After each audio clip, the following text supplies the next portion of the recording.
Hello, everyone. Welcome to the August talk for the Svelte Sirens. Today we have with us Josefine Schaefer from Storyblok. How are you doing today, Josephine? Yeah, I'm fine. How are you? I am doing wonderful. Thank you very much. Very excited to hear more about Storyblok and how we can use it in Svelte. I think maybe some accessibility tips in there too, right? We'll see. We'll see. We can chat about accessibility afterwards as well, I guess. Yeah. Yeah, awesome. Do you want to give us a brief introduction of who you are and how you got involved with Storyblok? Yeah, sure. Okay, so my name's Josephine, as you already said. I'm super excited to be here. I was a fan long before I actually made it onto here, so thank you so much. And actually, I started working at Storyblok about half a year ago. I'm on their DevRel team. And we have been working on many things, but mainly also to make the developer experience a bit better. And one of these projects was that, well, you could integrate Storyblok with all the different frameworks that you wanted to, but it was a bit tedious. It was a long way to go. And we thought that's not the way we want to do things, right? So we have been over the summer working on lots of different SDKs to get things a lot faster, and that's how it is now. I mean, the tutorial, I think, is called a 5-minute tutorial that we first wrote, and that's a lie. You can do it in 2.5. I've just seen my colleague Roberta do it in 2 minutes. So it's nice to give yourself some buffer there, though. Yeah, right. Yeah, you can go get a coffee if you're done early. So no, but that's what we've been doing, and I was super excited to try and set that up for Svelte and SvelteKit, and yeah, that's what I basically wanted to show today. Yeah, awesome. I'm so excited to see that. And I think that's so important for companies to realize that the developer experience is like really what developers are looking for. And they want that easy plug and play, so to speak, SDKs like you were talking about. Yeah, absolutely. And we're trying really hard now to unify it as well. So if you have to switch frameworks or want to try something new, that you can easily transfer that knowledge and don't have like a big threshold to get going in a different, because there's so many cool new things.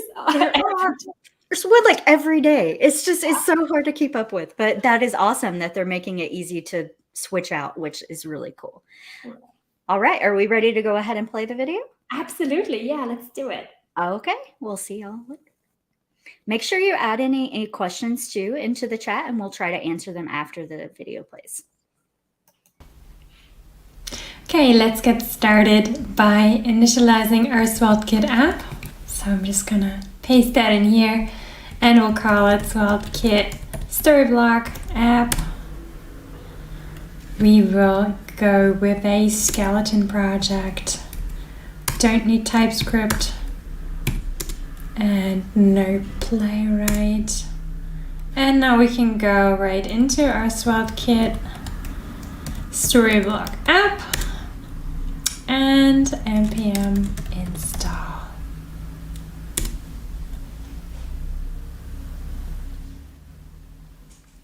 It's just going to take a second, and then we can npm run dev and open up our localhost. Let me just open that here, and there we go. Here's our starter screen. So that worked so far. And now for Storyblok version 2, which we just launched like 2 weeks ago, we're gonna have to set up an HTTPS connection.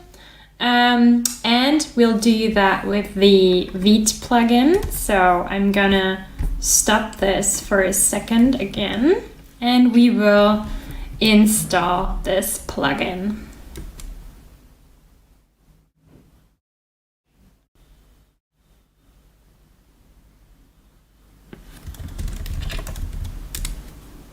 We'll do npm install one more time.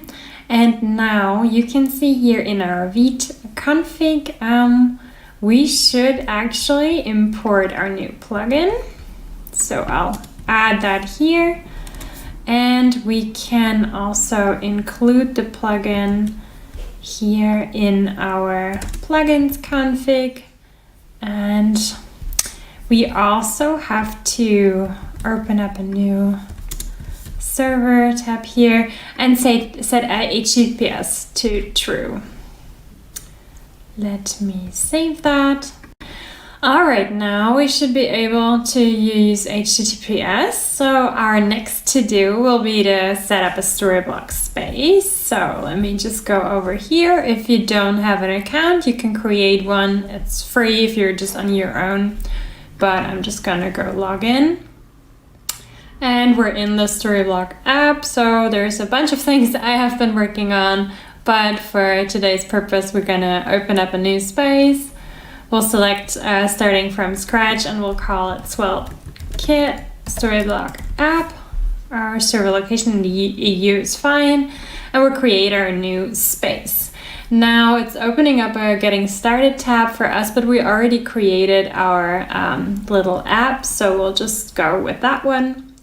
So here in content, you'll see this is a page that has been created for us. So our home page, when I open this app, I'm in the visual editor, and in here you see all the steps I need to take to get started, and later we want to be able to see here in this part of the page a visual representation of our home page or of our app. So to do that, first I need to go into my URL because we can't see anything here. I'm gonna have to change the default environment for my URL. So it's gonna be localhost 5173 and we'll save it. And we can go back to our content in our home page, and the last thing that is missing is here in the configurations tab. I will go to my real path and set this to just a dash. Save. And is our localhost still running? Let me see. No, it's not. Now, oops. If I now go npm run dev here, let's see. This is working. This isn't. Let me see why. Reload. There we go. So now we have in our visual editor, our little local host, and we can see everything that is going on here. But for now, we are not able to edit just yet. So we're gonna change that now. We're gonna get started by installing the Storyblok Svelte SDK. So let's go back over to our code. We'll stop the localhost from running for a second and we'll install Storyblok Svelte. And this is going to allow us to interact with the Storyblok API and enable the real-time editing that I was talking about. So we installed this. Now we can go into our source code and in the roots folder create a __ layout Svelte file. Here we can initialize our library at the API plugin and the access token of our space. So I'm just gonna copy paste this from my notes. So I have created a script tag. I'm importing the Storyblok init function and the API plugin. And then I initialize this, and now we can fill in our access token here. So let's hop on over back to our app. We'll go into our settings, and here we have the access token. So I'm going to copy this and fill it in here. So in a real life setting, you would very likely not put your access token in this document and then share that or push that to a public GitHub repo or anything. But just for the sake of it, we'll have it in here. You could, of course, create an environment variable or hide it in other ways. But for this example, we're just going to go like this. So our Storyblok init function, that's going to help us initialize the Storyblok bridge, and that's gonna help us do the real-time editing later. It's also going to provide us with an instance of the Storyblok API client so that we can retrieve the content from Storyblok. All right, now so far we don't have any components in our code, but in our Storyblok space we can go to the block library, and in here you'll see per default there are 4 different components. So we have our feature, our grid, our page, and our teaser, and they have just been created for us as a starting point basically. And you see we have 2 different types here. So we have the content type, which is our page component, just larger, that's just a larger scale component basically, and we have the nested components. So these are more like a smaller component types that you can nest within each other, or in the content types as much as you want. So you want to share your components and reuse them basically. So as just one last step before we can really get our hands dirty, let us install Tailwind. So I'm gonna go back to our terminal, just gonna install Tailwind here, and for npm install one more time. And now you can see we have our Tailwind config here, including our Svelte files. We have the post CSS config that was just created with the Tailwind CSS and the auto prefixer. And in our SvelteKit config, we now have the pre-process here in our config. And also very importantly, in our layout Svelte, we have in the script, now we are importing the app.css file. So that's Tailwind all set up for us. Now we can finally get started and add some components. So in our source folder, let's create a new folder. We'll call it components. And in here, in our components folder, I can create our different files. So we go with the feature, the grid, the page,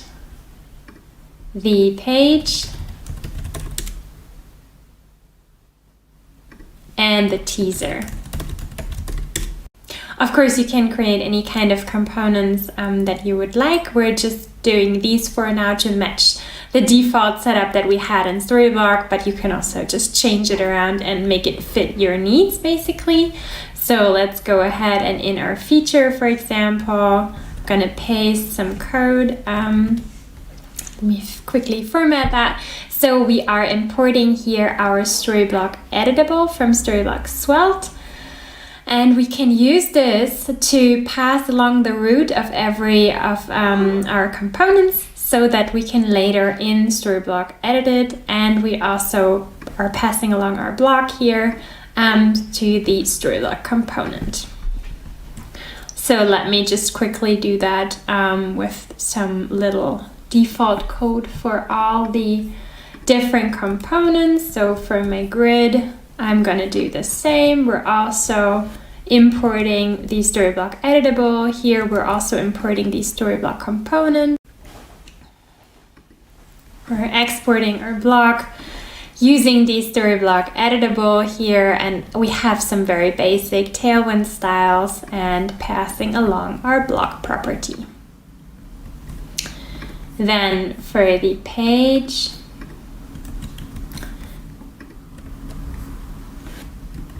in our page component, everything is very similar, but actually the general idea of Storyblok and the visual editor is that you want to be able to see the changes in real time, right? So that's why we are wrapping the entire thing in the key block.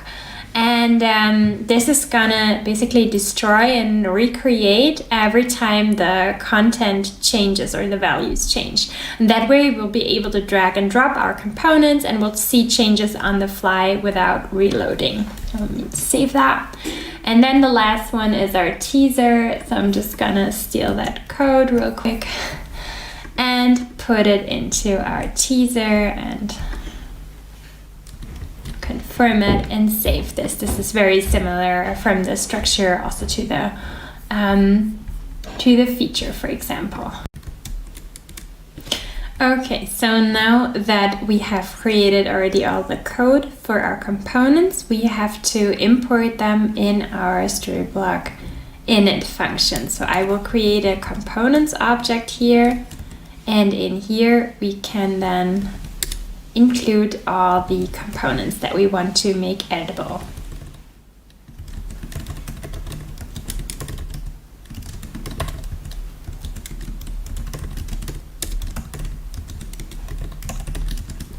All right, that is all of them. And then of course we'll also have to import them up here. Let me save that. Now the next thing that we have to do is go into our index file actually.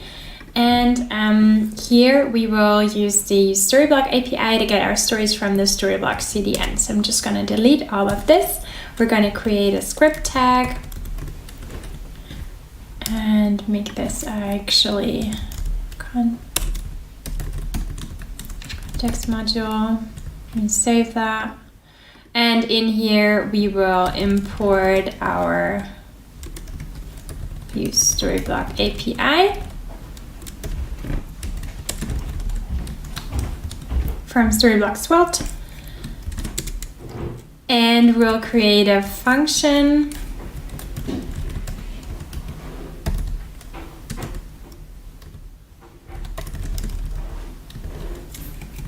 to load all our stories. So we'll first initialize this.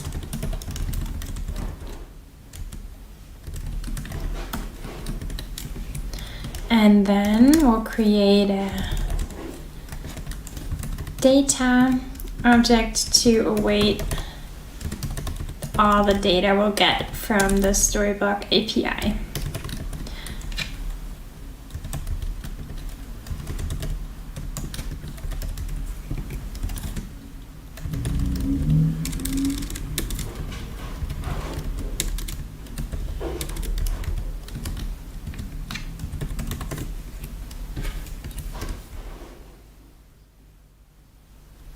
Save that, and here we'll return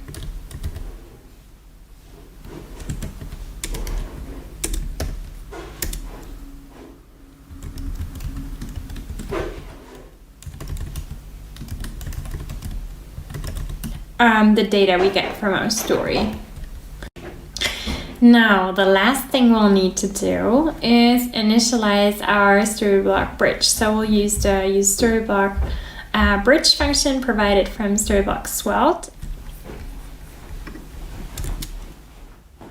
Let me just quickly copy that and paste it in here, and we'll go through it step by step. So we are importing the unmount from Svelte, and then we're also importing the Storyblok bridge and the Storyblok component. And we'll export our story, and then on mount we'll use the Storyblok bridge to get by ID every story and check if there is a new story. So we'll kind of overwrite that and then render our new story. And here in the bottom we'll check if there is a story. We'll pass along the content of that story in our block and return that.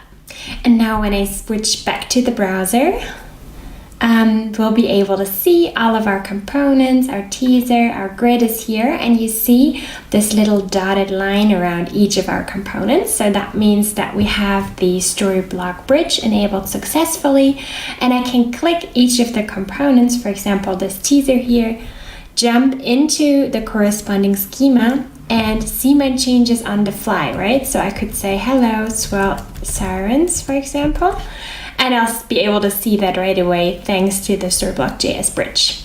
I can also hop into my grid and, for example, change around here the order by dragging and dropping, and that's going to update as well right away because of the way we implemented it. Now, we already have our basic SvelteKit set up. We have our Storyblok space and everything is up and running, and now we can play a tiny bit around with it. So we could, for example, add an image to our feature component here, right?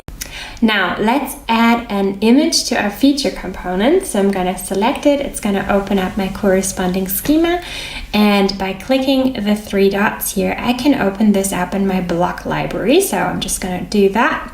And you see here the only thing currently in our feature component is just the name.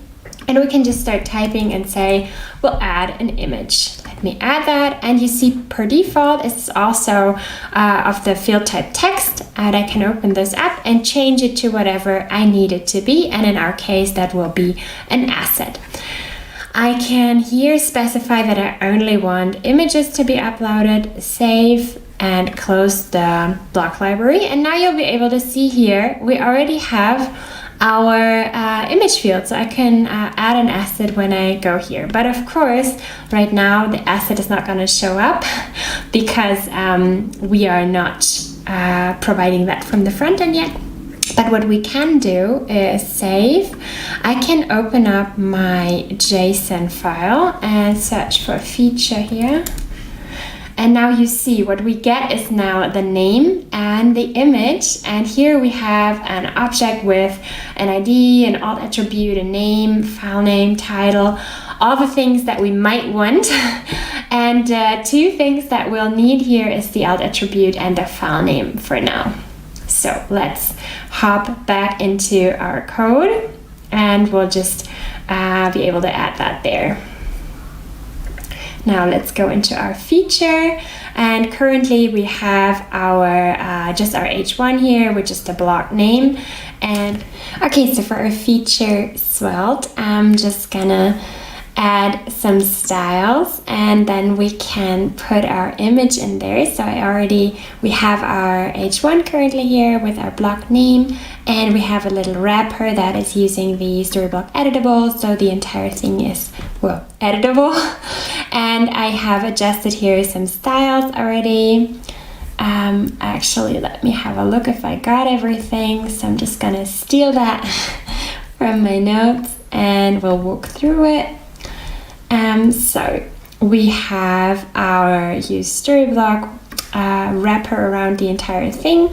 Here is now our headline. It has become an H3, and here we're using the block.name as the text, and also just the styling a bit here. And then we have our image, and now for the image, actually our block object contains all the information that we need, so we can access the image file name and the alternative text. They're both in the properties and they're easily accessible, and so we'll use the file name as our source and the alt attribute value as our alternative text. And I'm just gonna save it.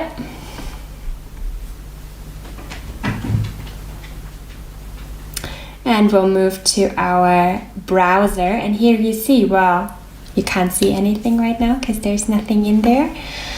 We still have our three features. I'm just gonna go in here and we can upload, I downloaded some memes, so we'll just give it a name. I'll upload it, and we can select this, and this should now be displayed as our first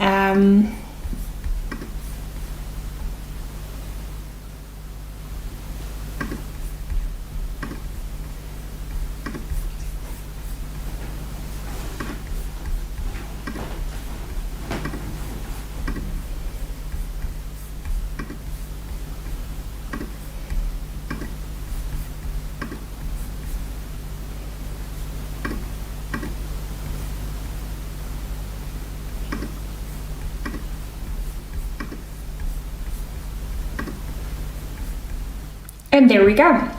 Now we have all our feature components with our images, and we've got a bit of a background color here that's also new in the styles.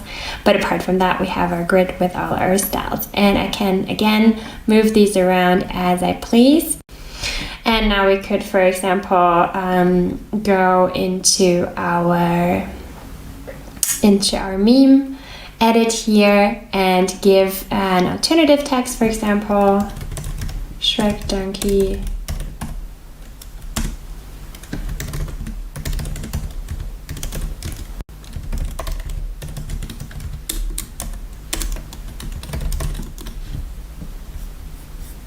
We could save that. And now what we can also do is, oh wait, let me actually save that. And we'll go back, open up our assets in our asset manager, and I can also open up our donkey here. I can add more information if I wanted to. And now when I open this in our image editor, this is a new tool of Storyblok V2, I could even do things like maybe crop the image a little bit to fit better into our feature. I can also fine tune, for example, adjust the contrast or the saturation. I can also make it a bit brighter maybe.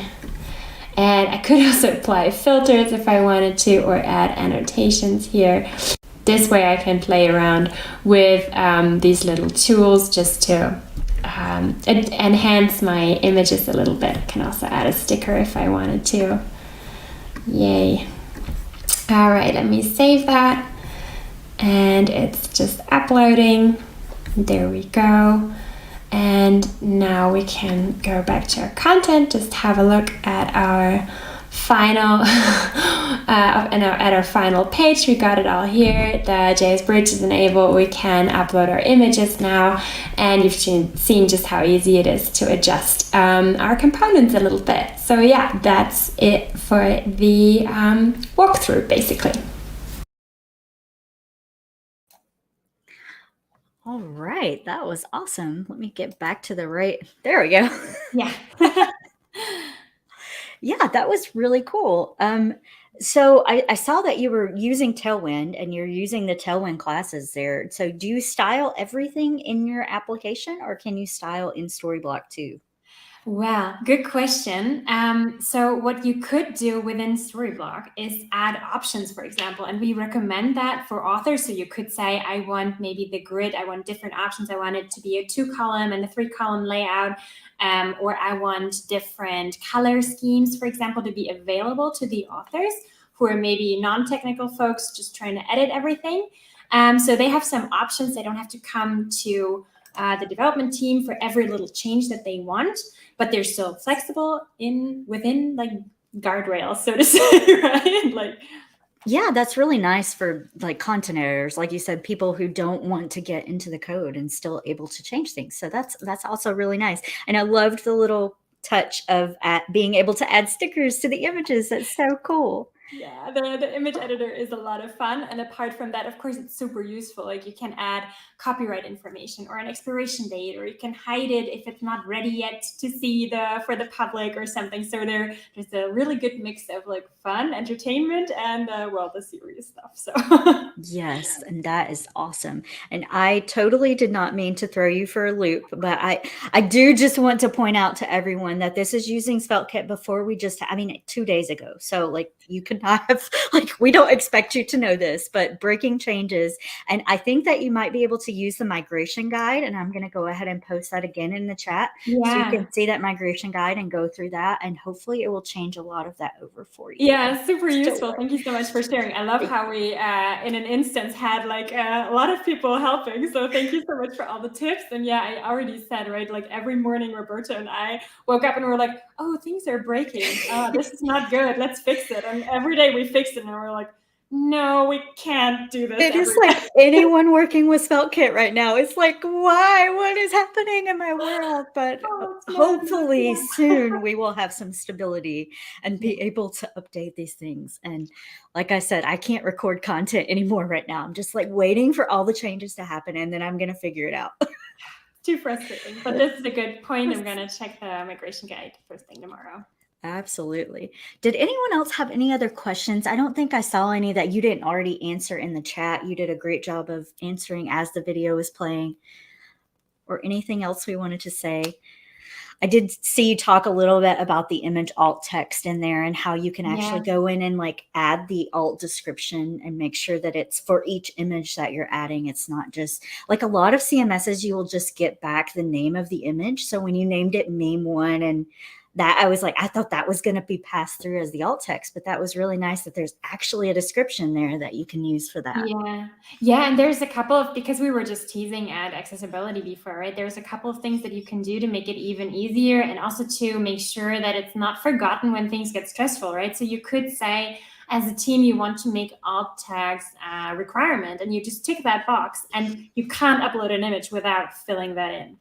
Or, for example, I'm going to share that. Actually, my colleague wrote this really great article on how to make Storyblok a bit more accessible. And what he also found out is how to set up an accessible iframe and then have the captions to be necessary, for example. And there's the article. I just shared it. Awesome. And there are so many things that you could do. You could also leave some small notes for the editors, for example, so that things that you have agreed on are always present with the team when things are like a bit hectic, maybe.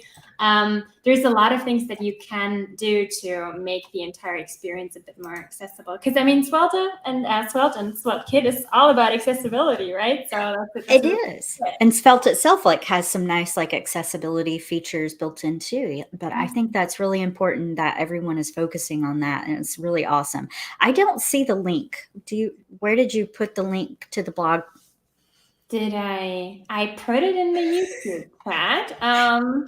Things Did have you? to go wrong at some point. I'm also going to put it in our chat. Okay, and then I'll post it through the. Who knows whom I shared this link with right now? Somebody's going to create some really accessible. I don't even remember. I was in a thing yesterday. I had Kinsey Dodds on with Remix, and he shared a code snippet with his wife in Discord by accident instead of me. Oh no! Yeah. Roberto said it's fine. The SvelteKit team is doing great, and it is. Yeah. They are making some important changes that I feel like are going to be really good. It's hard for us content creators right now. We're going through a lot, but that was so awesome. It's so great to see Storyblok. I'm very excited to see you next month. We're actually going to get to meet in person. And if you're not coming to Svelte Summit and you can make it, it's in about 3 weeks. We're going to be in Stockholm. So I will get the link to Svelte Summit and send that out to everybody. Come join us. I think you're doing a talk on accessibility in Svelte, right? No, actually, accessibility was in spring, and now I'm going to talk about DX a little bit in the Svelte universe. Yeah, we're going to explore how to. Yeah. I said that, and I was like, the schedule's not even out. So I must have been thinking about your spring talk with accessibility. So now you're going to be talking about DX. Awesome. Yeah. I am excited to hear it, and please come and join us. And I am looking for speakers. I have, I think, one talk for September, but I haven't scheduled it yet. But if you want to come and speak on the Svelte Sirens, you can do a stream and do some live coding, or you can come and do a talk. Please DM me, get in touch with me. You can find me on Twitter and Discord, anywhere at Brittany Postma. I am going to get Josephine's Twitter, and please go and follow her because she is incredible. And I saw Facundo shouted you out on Twitter too. Facundo is awesome. Oh man, the support in this team is just amazing. I don't know where I would be without them. They're really awesome. They are so great. And I was telling Josephine before we started too, we Storyblok sponsored Coding Cat Dev, which is a podcast. Well, Perfect Dev is the podcast. We're kind of changing it back to Coding Cat Dev now because we realized the branding was weird. But they were sponsoring, and they have this ad, and it is so fun. And it plays this music that we're always just dancing to in the background. So you can probably go listen to that on some of the latest Perfect Dev episodes. It's really hard not to move to that one, right? I know. The music is so good. It's so great. And Storyblok is such an awesome product. And thank you for coming and showing it to us. Really enjoyed the talk. And it was nice to virtually meet you. And I'm excited to actually meet you next month. Yes, likewise. Thank you so much for having me. All right, guys. We'll see you next time. Bye.